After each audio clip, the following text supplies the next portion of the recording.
भारत माता की, भारत माता की, भारत माता की। वंदे वंदे वंदे।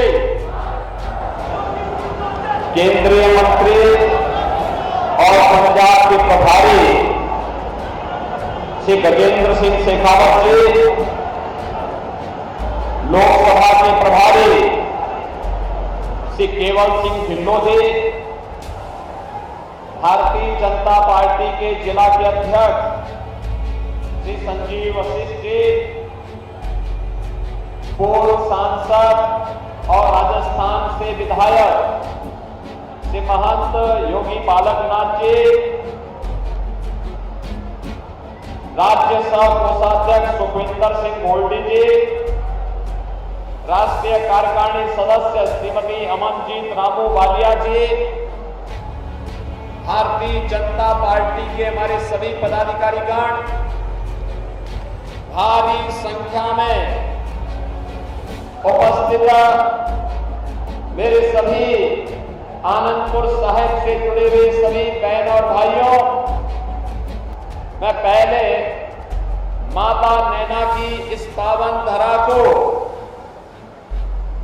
गुरु तेग बहादुर जी महाराज जो सनातन की ढाल थे,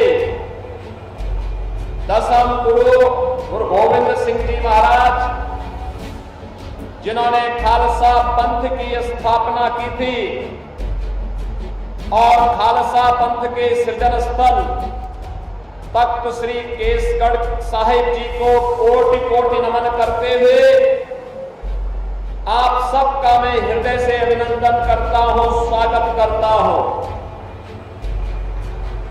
बहनों और भाइयों,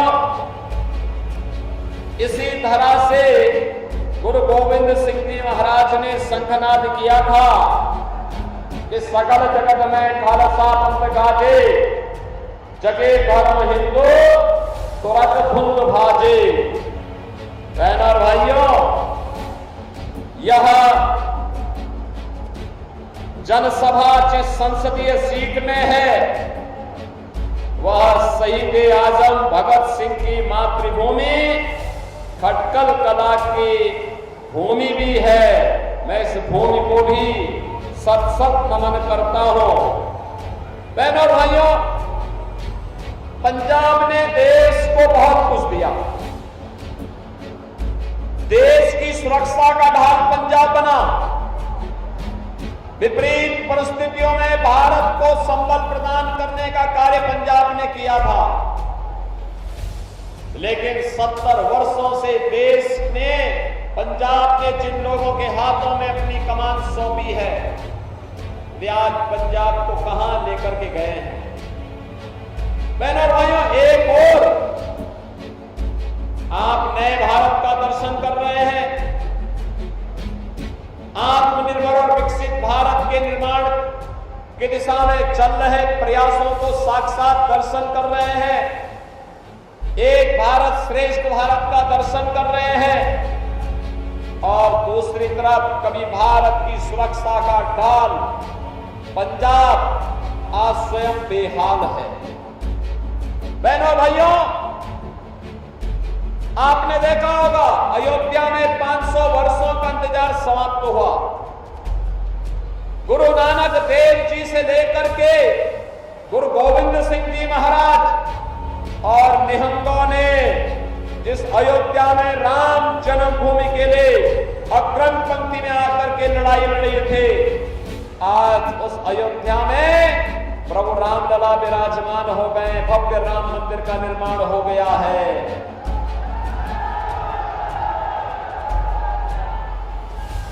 अयोध्या में राम मंदिर निर्माण होने के उपरांत बहनों और भाइयों, गुरु गोविंद सिंह जी महाराज ने तो राम अवतार पर ही पूरा एक सर्ग लिखा था।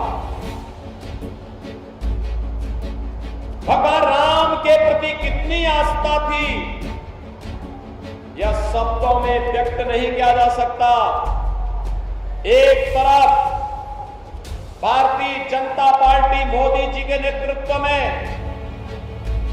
विरासत को सम्मान दे रही है, भारत का सम्मान दुनिया के अंदर बढ़ा रही है, भारत की सुरक्षा व्यवस्था को मजबूती प्रदान कर रही है।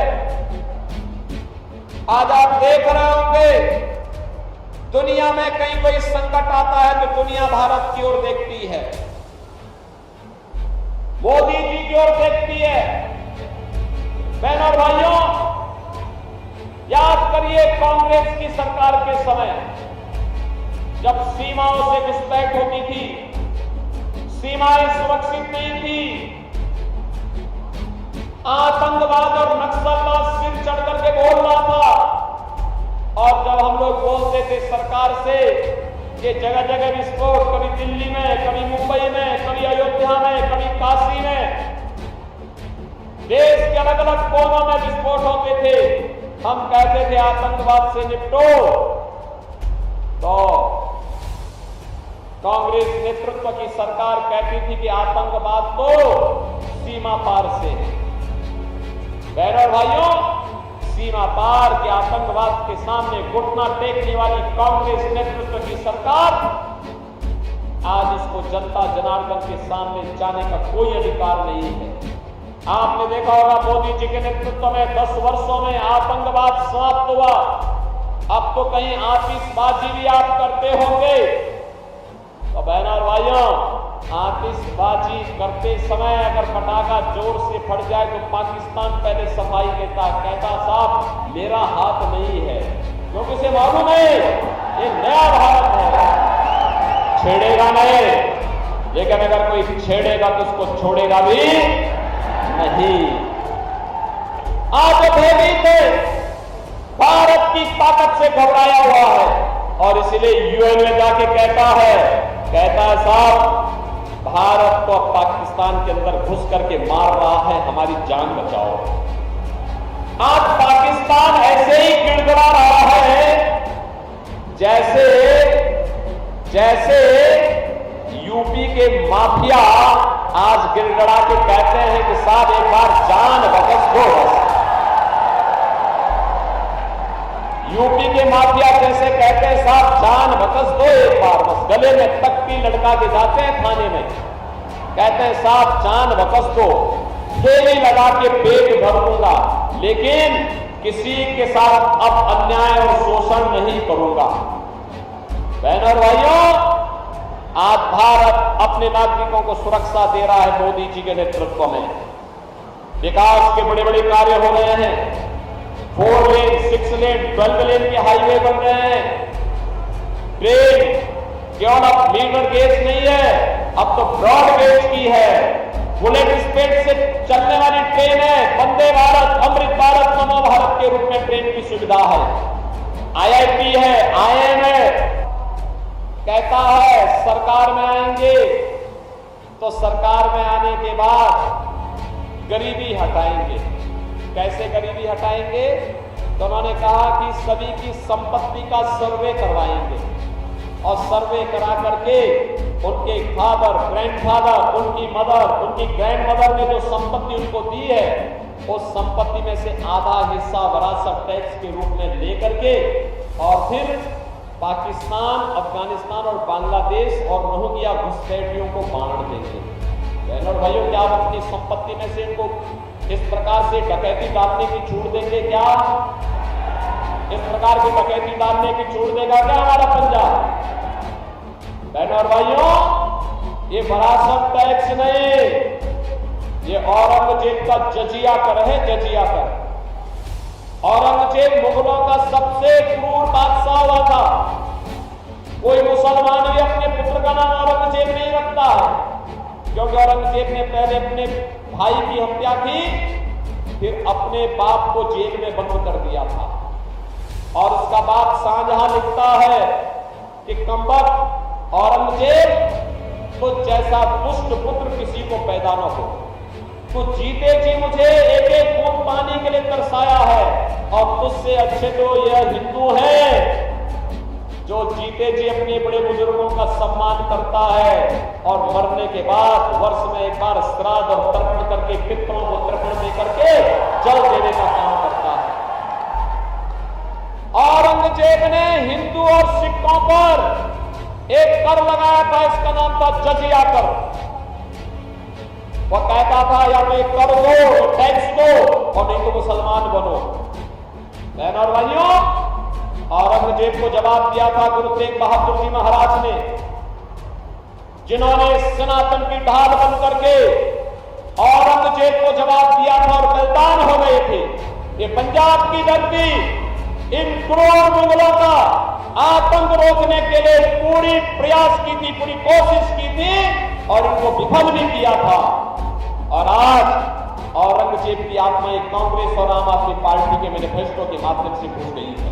और इसीलिए मैं आपसे कहने के लिए आया हूं कि बहनों और भाइयों, हमें औरंगजेब को दोबारा जीवित नहीं होने देना है। औरंगजेब को क्या जीवित होने देंगे? क्या कतई नहीं जीवित होने देना है। और इसीलिए मैं आपके पास आया आपसे कहने के लिए, भारतीय जनता पार्टी आपके पास आई आपसे कहने के लिए, देश की जो आवाज है। अभी मैं हिमाचल प्रदेश से आ रहा हूं। बहनों और भाइयों, पूरे चुनाव में मुझे 15 राज्यों में जाने का अवसर प्राप्त हुआ। उत्तर, दक्षिण, पूरब, पश्चिम, पूरे देश के अंदर जहां कहीं भी हम लोग गए, एक ही आवाज है, एक ही नारा है, एक ही स्वर गूंज रहा है। और वह स्वर है कि फिर एक बार और अब की बार 400 पार के नारे से आम आदमी पार्टी को तो चक्कर आने लगता है, क्योंकि 400 सीटों पे लड़ी नहीं सकती है। वह पूछती है 400 सीट कैसे? तो जनता जनार्दन कहती है जो राम को लाए हैं,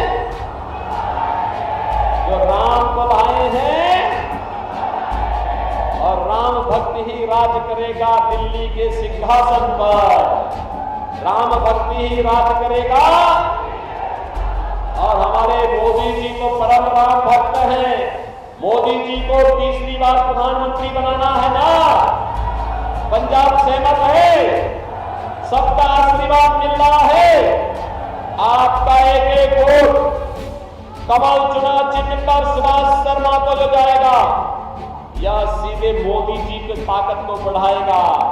और मोदी जी, अभी तो मोदी जी ने अयोध्या में रामलला को विराजमान किया है, करतारपुर कॉरिडोर का निर्माण किया है, और अगली बार हम अयोध्या और काशी के बाद अब मथुरा की तरफ रुख करने वाले हैं।